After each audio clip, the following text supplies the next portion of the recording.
For 4 years, my entire work setup was built around deep work. Tal Newport's book, the silent room, one task at a time. My phone left in another room so I couldn't reach it. My notifications were off the entire time. And at the end of 4 years, I was focusing worse than when I started. Not because I was distracted, but there was nothing left to be distracted by. That was the entire point of the setup. I'd sit down in the silence I'd built, and my brain just would not start. I'd open Twitter, I hate myself a little bit, I'd close it, and I'd call that a work session. And so I did the thing that you do. I decided that it was me, that I just wasn't disciplined enough. I had the setup that was supposed to work sitting right there in front of me, and I just couldn't make myself use it. And so at 22, I got diagnosed with ADHD, and that didn't fix the progress problem at all. What it did was make me suspicious of what that work chamber I built myself was. This diagnosis made me wonder if the setup had been wrong for my ADHD the whole time, and I soon figured out that it was. So I realized that it isn't a willpower thing. There's an actual mechanism behind this entire thing. And once you see that mechanism, you stop thinking that it's about discipline. It's not. It's not at all. That doesn't fix your ADHD. In 2007, a Swedish team led by Goran Söderlund played white noise to kids doing memory tasks. It made neurotypical kids perform worse, and it made the kids that had ADHD perform better. And so the same exact noise played 80 decibels in their headphones, but they had the opposite result. This study sets the entire foundation for my philosophy around ADHD and how to actually work with it, how to actually achieve results, how to work for long hours every day if you really need to. The first video that I made, didn't get to, is why. Why does the same input do the opposite? Why does it do the opposite for two different brains? The why behind that is because of arousal, right? So this is the focus baseline right here. Baseline alertness. How awake your brain is before you do everything. Every brain has a level it has to reach before focus is available. One brain idles at the line. That's the neurotypical brain. And one idles below it. So when you're at an input, whether it's white noise or a busy cafe or movement, you push both of them upwards. So both of them experience the same push, but you're at the opposite effect. The neurotypical brain was already at the line, so the push sends it past it, maybe a little bit too much, and focus drops. The ADHD brain, which was sitting below the line, gets pushed up as well, but this is where focus finally becomes possible. This is the baseline. This is where focus can actually happen.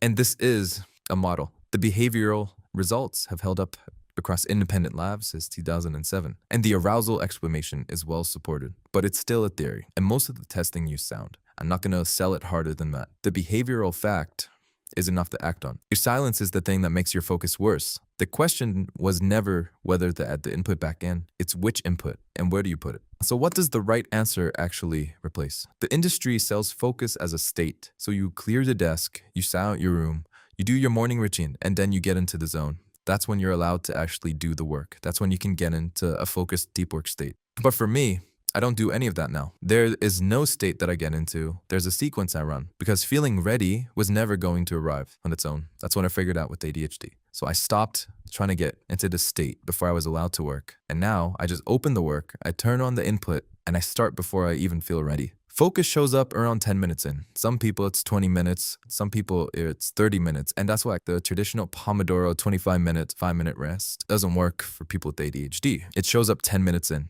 after the work has been running long enough to pull yourself forward. This is how you start making compounding results over time, right? So here's the sequence that I run. So you can see an example right here. I was editing a video and I have a movie recap playing. This is you can see the watermark here, movie recap. I have a movie recap playing in the background. I don't have an entire movie playing because that can get boring, right?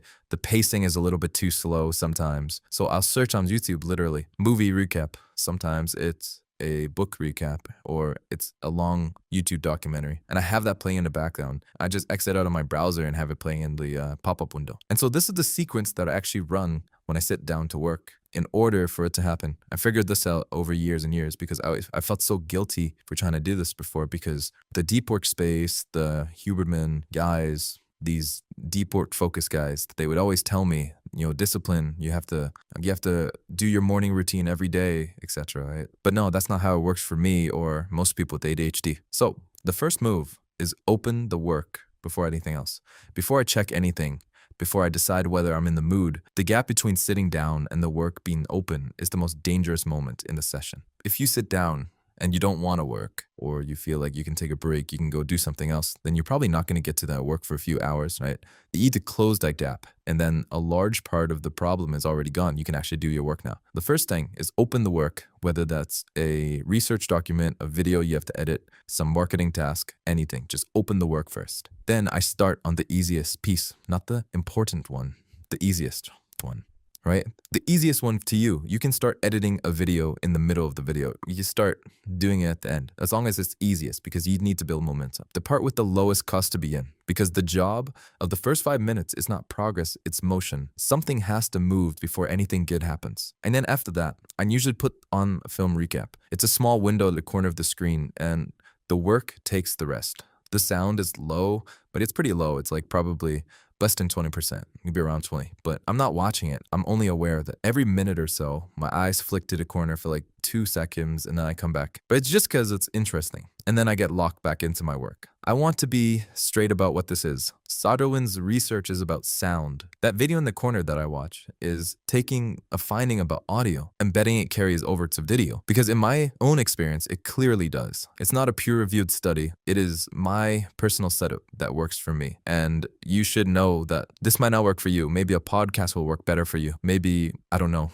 a live stream. Anything. Right? Maybe it's something physical, but I know that my brain needs some sort of stimulation in order to do the work. The principle is the part with the evidence. An under-aroused brain needs input to reach that line. The film that I watch is just how I deliver the input. Yours could be something completely different. And now I want to share with you something really cool. So I was taking the bus back home. I was out all day, super tired. I was nodding off to sleep. I was probably going to fall asleep on the bus. And I don't live in the best area, so I might have got robbed. I really didn't want to fall asleep. When I got off the bus, however, and I started walking, within a minute, I was fine. I wasn't tired at all. I was doing work all day, but as soon as I started walking, as soon as I added some movement, the tiredness had just lifted away. And this opened up a realization for me, because a lot of the time with the work that I have, I don't get the best sleep because it's long hours. I'm on a computer all day and I get tired. And so, because I'm at my desk, I bought a walking pad and I put it under my standing desk. On heavy days, not every day, I just use this desk.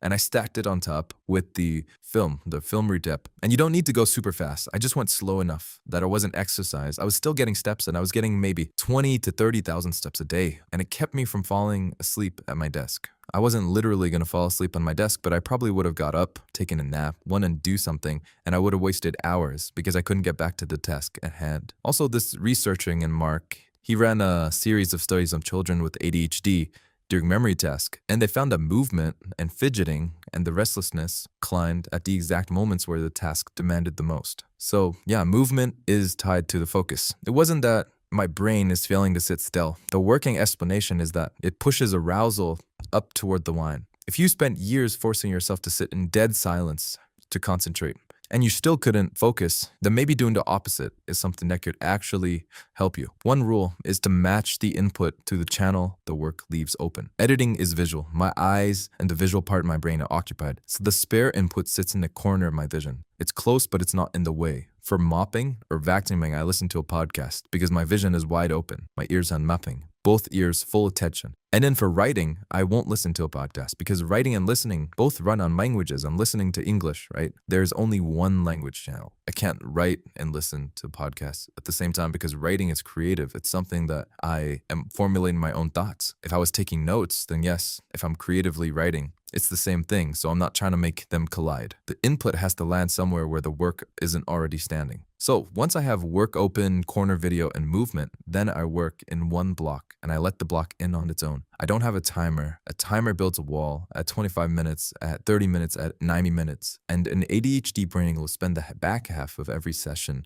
watching the wall instead of actually doing the work. The block ends when the piece of work feels finished. That signal is pretty vague and it's something that works for me. After enough sessions, I have learned that it's more accurate than any clock that I've ever used. So what does failure look like? Not distraction. The system has exactly one failure mode, and it's much quieter than that. The whole thing depends on the quarter video staying in the background. The window hasn't changed size, but at some point, I stop flicking my eyes to the corner and actually start following it. It's still small in my head, but now it's on the main screen, and the real work is the thing that's off to the side. Two things, one channel. They call it multiple resource theory. While the video was in the background, my attention had room for both. The moment I started watching it, it turns into a second visual task. The work loses every single time. So when the system is running, peaking is what works. You have ambient input. Attention has room for both. But when you invert that, then you're watching a second visual task. Two things, one channel. And you need to catch this. The tell is really simple. When you catch yourself watching, do not push harder, chill the video, or change it. Pushing harder was never going to fix that collision. So if you take nothing else from this video, take this one. The permission that lets me start badly is the same one that can let me quit early. It's one mechanism. You do not get the easy start without the risk of an easy exit. In 2010, there was a study on self-forgiveness. The ones who forgave themselves did it less. Wool and his colleagues studied students who had procrastinated before an exam. The ones who forgave themselves went on to procrastinate less on the next exam. The ones who did not did it again. And this is only one study, so hold it loosely, but it matches what I keep seeing. If you punish yourself for a bad session, the next one gets harder to start, because now starting comes with a punishment attached to the end of it. And so those are the lessons that you need to take into making the system actually work for you. This is my entire setup.